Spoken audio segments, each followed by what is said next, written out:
Hello everyone, हमारा question है give one example of decomposition reaction which is carried out with electricity और by applying heat. हम लोग को एक एक एग्जांपल देना है डिकम्पोजिशन रिएक्शन का, जहां पर एक जगह पे इलेक्ट्रिसिटी का यूज हो रहा है और दूसरी जगह पर हीट का यूज हो रहा है।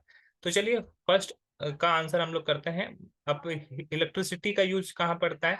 तो अगर हम लोग को सोडियम क्लोराइड का डिकम्पोज करना है, ठीक है, कॉमन सॉल्ट को, तो इसके लिए हम लोग इलेक्ट्रोलाइसिस का यूज करते हैं, इलेक्ट्रिक करंट का यूज करते हैं। इलेक्ट्रिक करंट जैसे ही यूज करेंगे तो ये क्या करता है, ये ब्रेक होता है। किस तरह से ये ब्रेक होता है? ये 2Na+ और 2Cl- में ये ब्रेक हो जाता है, ठीक है।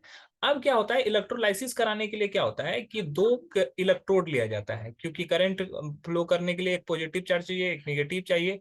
तो वहां पर हम लोग दो इलेक्ट्रोड लेते हैं, एक होता है कैथोड, एक होता है एनोड। अब जो पॉजिटिव वाला पार्ट होता है वो तो कैथोड पे जाता है और निगेटिव वाला पार्ट कहाँ जाता है? एनोड पे, ठीक है। तो एनोड पर क्या होता है, निगेटिव चार्ज आ रहा है। तो ये निगेटिव चार्ज कैसे होगा? ये 2Cl- ये क्या करता है, अपने इलेक्ट्रॉन को निकाल देता है, ठीक है, इलेक्ट्रॉन को निकालता है।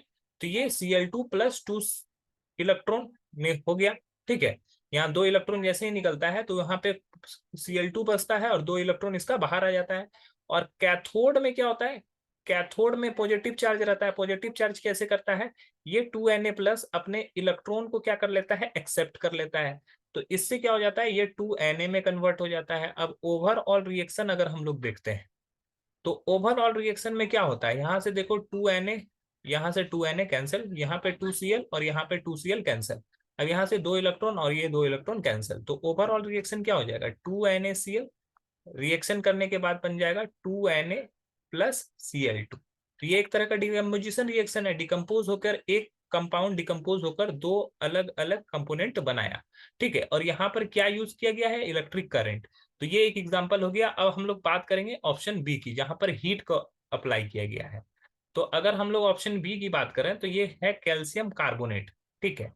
इसको हम लोग क्या करते हैं, 1000 डिग्री सेंटीग्रेड पर अगर गर्म करते हैं, 1000 डिग्री सेंटीग्रेड के आसपास पे, तो ये डिकम्पोज होकर CaO और CO2 बनाता है। तो फर्स्ट ऑप्शन ऐसा है जहां पे इलेक्ट्रिक करंट का यूज किया गया है, दूसरा ऑप्शन ऐसा है जहां पर हम लोग को हीट का यूज किया गया है, ठीक है।